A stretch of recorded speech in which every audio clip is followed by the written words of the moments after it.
Hello everyone and welcome. Welcome back to Time SEO. This is our first session after a 6-week break and we are back with a slight twist. Not only do we have 3 great speakers here today, we will also be working towards an ultimate SEO guide because we've listened to all of you and we know that 5 minutes is not enough time to obviously share all your goodies and your insights. So our speakers will also be contributing to a SEO guide. And today's one is all about competitor analysis. I'm SEO Joe Blogs from Authoritas, and I'm joined by Carrie Shepherd here on Tea Time.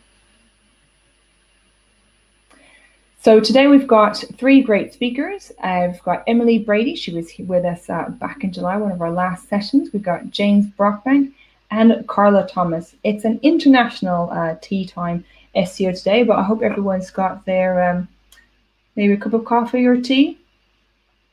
Perfect. Nice.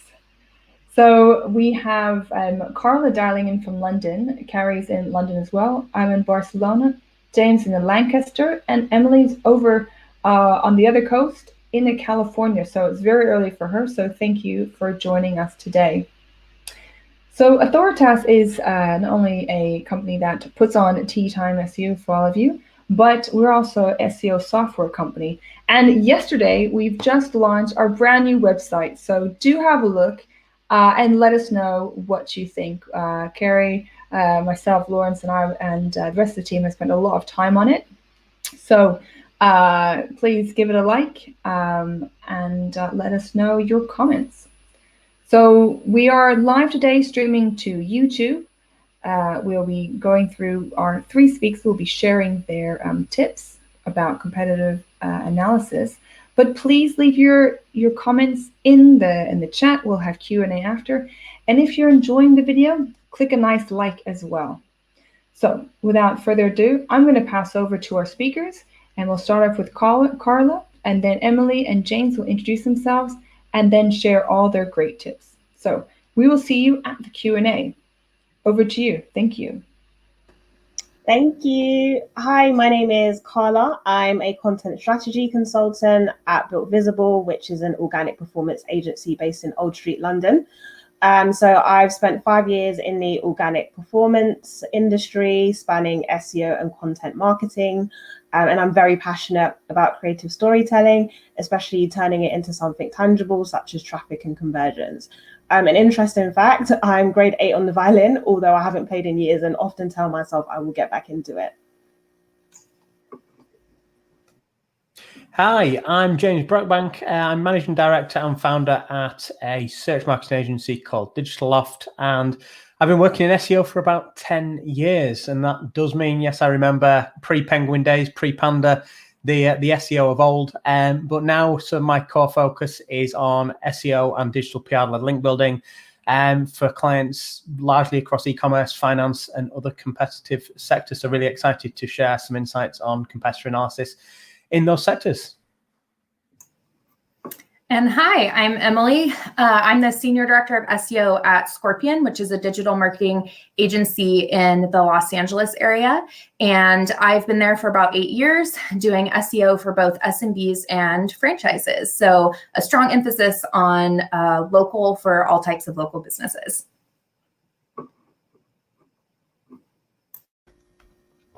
So my top tips cover the insurance and financial sector, as that's where a lot of my clients are based. So my 5 top tips are identifying your competitors and benchmarks, analyzing the content types that they use, incorporating the purchase funnel, also monitoring search rankings to reveal opportunities, and using link performance as a metric to measure strong content. So I'll just go into each of those as well. So your SEO competitors may be different from your industry competitors. So especially in the insurance and financial market where there are a lot of aggregator sites. So there's definitely power in analyzing both who appears in the SERPs and how they're targeting those terms. It's also important to identify a small selection of your core competitors, But not only that, adding a business who you think represent the cream of the crop. So giving yourself a benchmark to aspire to and looking at their best practice and how you can implement it into your own. But also, I would also add a business that I would deem who are not doing such a great job. So this is just to keep an eye on what they're doing and making sure I'm not making the mistakes that they have done in the past. So financial and insurance industries produce a variety of content types. So this can be from video to podcast to text content to infographics and images. So it's pretty broad. And identifying the content types they're producing will definitely give you a head start in your own strategy. I would utilize tools such as Screaming Frog and Bizumo and evaluate the content types, features, and relationships with those topics to gauge any patterns. For example, if there is a particular topic that I want to rank for, I'll look at the content types that are ranking. And if it's video, then it would obviously make sense for me to create video content into my strategy for those terms. I would also draw on engagement metrics to establish formats yielding results. So that is utilizing a tool such as Bizumo to see what people are finding interesting and engaging with. So a complex conversion funnel requires a tailored approach. So financial and insurance decisions are a lot bigger and take a lot more time than, say, maybe like an e-commerce or a retail decision. So bucketing your competitors' existing content by funnel stage can help give an indication of how effective their content is. So analyze these content into these groups, which are awareness, consideration, and decision. And you can identify where they have gaps that you can fill. This is something that I do quite a lot for one of my clients personally, and it works very well. Performance metrics will also give you do's and don'ts for each stage, which will help you maximize your own strategy. So search rankings, what we all want, right? So check where and how your competition is ranking for the target keywords that you want to go for in SEMrush to identify opportunities. I go a step further by identifying and bucketing keywords into informational and transactional pages. So I'll look at what kind of content is ranking for the terms that I want to rank for. And then from there, decide whether the page is more informational led, giving the reader a bit more of an idea of the industry, or whether it's transaction page and more about the sell. And from there, I will incorporate that into my own strategy as well. I would also analyze the top and low performing pages to reveal where I can and can't compete and the effort required. It's obviously very important to be realistic about what you can achieve, and also just making sure you're going after the right terms to get the best results possible. You can also identify gaps and cannibalization issues within which you could target to win.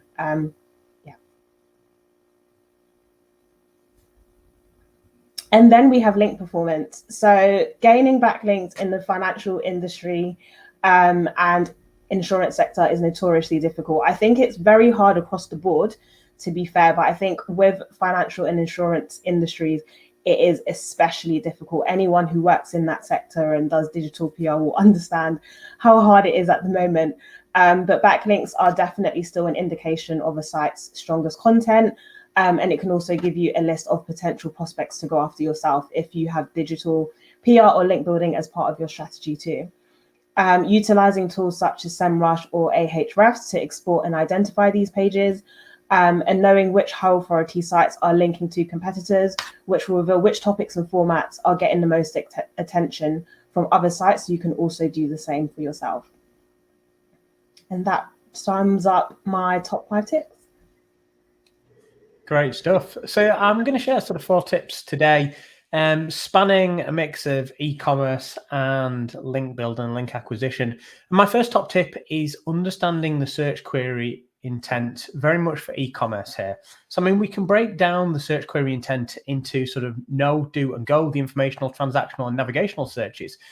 And it's really important to identify the intent of your competitors' pages that are ranking so you can identify these easy content gaps. Now, what I mean by that is very often I'll have clients come to us and say, we want to rank for things like best running shoes. That's the example I gave there.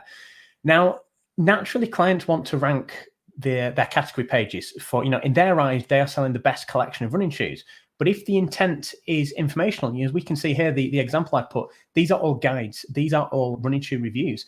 And if you're not matching the intent, you're not going to rank. So that's my first tip, largely for e-commerce retailers, if you're wanting to try and maximize the traffic for things like best search queries, that sort of thing. My second tip is a way to find quick win keyword gaps. Now, yes, of course, we can go to the tools, but one of the quickest wins and things that we often do is start by analyzing a competitor's category and subcategory structure. Now, often we find that competitors can be categorizing products differently to how you are. It's not necessarily that they're selling different products, but it's the way they're categorizing them. And even before we go into tools, we can take these findings into tools, but when we're sort of doing our initial keyword research, we need to understand that the way we often talk and our clients talk about the products, about the way we group and categorize those, may not be how customers are searching. So a really great place to start is to go ahead, analyze your competitors and see what they're doing in terms of categories and subcategories, and take that as a starting point into your favorite keyword research tool. My third tip is to audit the link landscape. Now, Carla mentioned sort of the importance from a link acquisition perspective. And, I say this time and time again, one of the core focuses that we have is digital PR. And in e-commerce, many retailers are still often relying on product reviews and supplier links. Now, one of the things that we will often say is, if you're doing the same thing as everybody else, how can you expect to win? So identify what the link landscape looks like, understand how your competitors are building links, then look at how you can do something that sets you apart from what they're doing as well. And one of the key areas for e-commerce retailers is to take a content-led approach through digital PR, through great content that may be top of the funnel, but it's still a great way to build links, often of high quality authority at scale, that many e-commerce retailers still aren't thinking on. They are still focusing on building links directly to product and category pages, often still through gifting, which of course should be no followed links. But if you can layer in PR tactics and content-led link building, you can often get a competitive advantage in that way. And my last tip is to know your true link gap. Very, very frequently, I will have conversations and we will run a link analysis, and the link gap, at least in terms of referring domains, often looks scary. But what we often find is, we're in a world where many businesses, many clients, many brands have earned, I say earned, but they've acquired links from scraper sites, from really low quality websites that, of course, Google is most likely ignoring. But if we're looking at the link gap, including those, then we're not seeing a true picture. So one of the things I really encourage you to do is analyze what the true link gap with your competitors looks like. And you can do that with tools such as Ahrefs, Majestic, Moz, any of the link analysis tools, but export the link profile and filter this in Excel. Filter out the lower domain authority, domain rating. We often set a threshold of 20, and it will give you a much better understanding as to what that true link gap is when we look at referring domains, as opposed to looking at analyzing a link profile against other competitors, where you may be including, in many cases, large numbers of domains that are almost certainly being ignored by Google.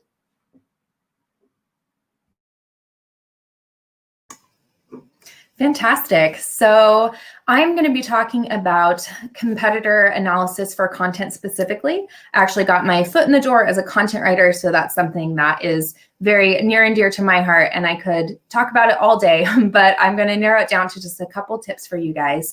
So let's go ahead and dive right in.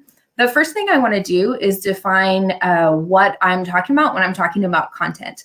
Especially coming from a content background, I think I came into SEO assuming that content always meant just text on a page. Like, content is the words that consumers are reading when they come to your website. But in reality, content can include a lot of different things and has really evolved over the years to include things like podcasts and image optimization and infographics and video and all types of mediums. Basically, anything that you are providing to your potential customers that gives them value is under this umbrella of content. So the first two tips I'm going to share are going to be talking about largely written text content, but I also want to touch on some of those additional areas as well. So my first tip is to focus first on topical gap analysis, which is a fancy and hard to pronounce way of saying find new page opportunities. So look for those high level, large gaps first. So the example I'm going to use, because I come from the SMB and franchise space and work with a lot of home services clients, is, let's say I'm an HVAC technician or someone who repairs air conditionings, which is also relevant to me in California. And let's say I have an AC services page, and competitor 1 has AC services and also a page about AC tune-ups. And then competitor 2 has an AC services page, because that's pretty standard, and then another page about installations or something like that. What I can do with that information is actually take it and develop new content for my website and identify those larger gaps. And now I'll have, 3 pages of content: AC services, installations, and tune-ups.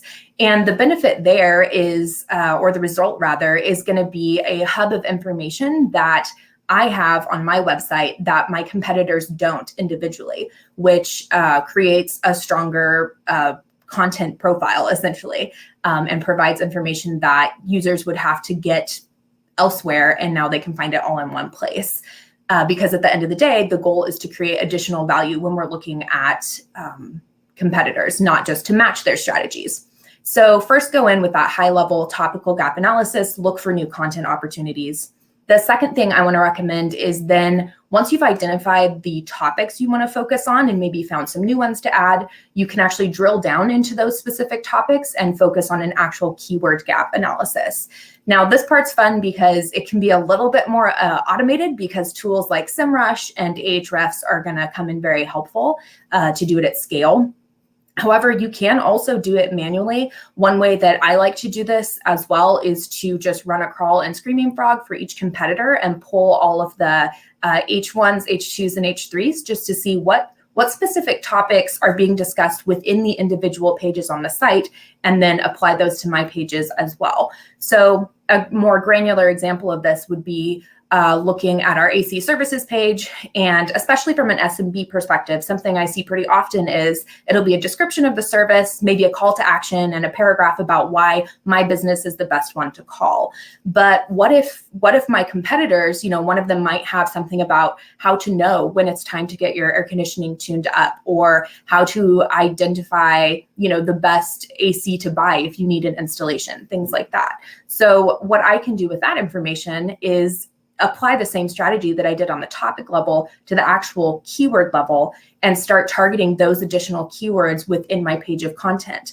And the result will be the same. Now I have on the page level and on the keyword level, I have value that my website has in one place that my competitors would have otherwise only had individually. So consumers would have to go to these separate sites to get that information, and now they can get it from me in one place. And the reason I think that this is relatively effective, especially for small to medium-sized businesses and on the local level, is that for a lot of websites and businesses, it's not always plausible for them to be doing, unless you're doing original data or original research and publishing it, which a lot of small businesses aren't necessarily able to do. We're all kind of working with the same information, right? So really one of the best ways to approach a competitor analysis for content is to create information hubs of data and information, answer questions all in one place that your competitors might be doing individually. So my final tip is going to be to do a SERP gap analysis, which again is just a fancy way of saying, look at those individual keywords and now look at the search result pages for those and see where are your competitors beating you out with other content mediums. Are they ranking in images? Do they have an infographic that's ranking in image search? Create a better one. Are they showing up for maybe more long tail air conditioning related terms or how-tos with videos?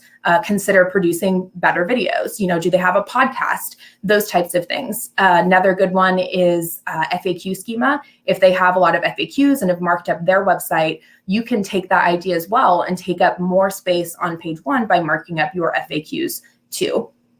So really the goal is just to analyze those search result pages, not only from the content perspective, but also how much space can I take up on this page, or how much space are my competitors taking up on this page, and finding those opportunities. And my last point is just to re-emphasize that the goal of a competitor audit really is to create additional value, not to match what competitors are doing, which is why it's so important to look at multiple competitors, because if you're only looking at one, that that one guy who always outranks you. Sure, it'd be nice to outrank them, but you're probably not going to do that if you just imitate their strategy. There's no incentive for you to be ranked for more keywords or get more traffic. Search engines aren't really going to pay attention to that. But if you actually take information from multiple competitors and apply that to your site, you are going to end up with something overall, a website that is more valuable to your potential customers.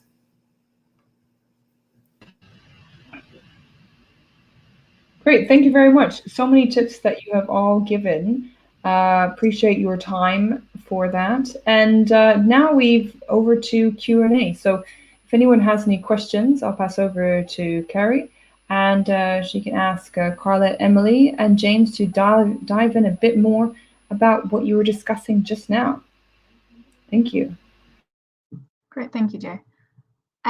So first question we have here is for Carla. How many competitors do you track in your search tool, and how often do you change this? Oh, you're muted still. I track 5 competitors. I would say 5 core competitors, and then on a regular basis, maybe every month, we will check the SERPs just in line with activity that we're doing for the client. And what was the other question? Sorry. Yeah. How often do you change this? How often? That just depends on the findings that we find on a regular basis. So depending on the client, it can actually stay for a few months to a year. But if it's a more, I'll say, like volatile industry where things are fast moving and changing, then this could be on a monthly basis. But I'd never say we check it more than a month. I'd say a month is a good time. Thank you. We have a question for James. You said the way we group products is not the same as customers. Can you give an example of some for e-commerce sites? Yeah, so an example of a client I've spent quite a bit of time working on over the past few years is a client in the food, so the food technology and home cooking gadgets space, and they sell what we call sous vide equipment. So one of the things that we noticed really, really early on is that they refer to the products that they sell as sous vide immersion circulators, but that wasn't necessarily being used by the customer. When we dived into keyword research, they were being referred to as sous vide wands, sous vide machines, and the client's internal terminology for the product didn't match what the customers are searching for. So it's a really quick win opportunity because the client had the great products, they had great content, but it wasn't matching how consumers were searching. It was using terminology that they were using in-house, and that may actually be the correct terminology from a technology perspective, but where in terms of how customers are searching, it didn't match up. Great, thank you. We have a question for Emily. You mentioned about topical gaps. How many topics should you have for each page, and how many subtopics should you have? So I would say the classic answer is going to be, it depends. It kind of depends on what industry you're in. Going back to the local example I was giving for like a plumbing or an air conditioning technician, really there should be one overarching topic per page. So, air conditioning services makes sense as a page, whereas like ductless air conditioning could easily be a separate topic. So I would say typically when I'm working on service pages specifically, there's going to be like one larger topic. And then within that, I would say, answer 2 to 3 additional subtopics or like long tail questions. It kind of depends on where you're meeting the website visitor in their customer journey. So if I'm looking for a new air conditioning, I'm probably going to be asking questions about like, how much do they cost? What's the best type? And I'll probably have a lot of questions in that situation. Whereas if I'm just looking for like repair services, I probably already know that I need that. So maybe I don't have as much to ask. So I would say take it on a case-by-case basis. And again, just go back to what does your customer need at that point in the conversion funnel, essentially. And also look at competitors and see, what are they doing? But very often, especially in the small to SMB space, a lot of websites don't utilize that much good content on their service pages. So it's pretty easy to kind of get a leg up as far as adding additional topics. Okay, great. That's really useful. Thank you. Carla, have you noticed more bad links in insurance sites for example, black hat techniques that you that your clients then wants to copy? I wouldn't say that the clients that I work with have wanted to copy it, but I have noticed, I'd say maybe with competitors more often, that there are black hat SEO tactics going on. When that does happen, I do let our client know exactly what is happening and why it's a bad idea, because chances are they will see that links are being built, for example, and come to us and say, oh, we've noticed this. So it's just communicating to the client why that's bad, and why we shouldn't be doing it, and also giving them an alternative. So a better strategy as to how we can get those good results, but making sure that we're pleasing Google as well.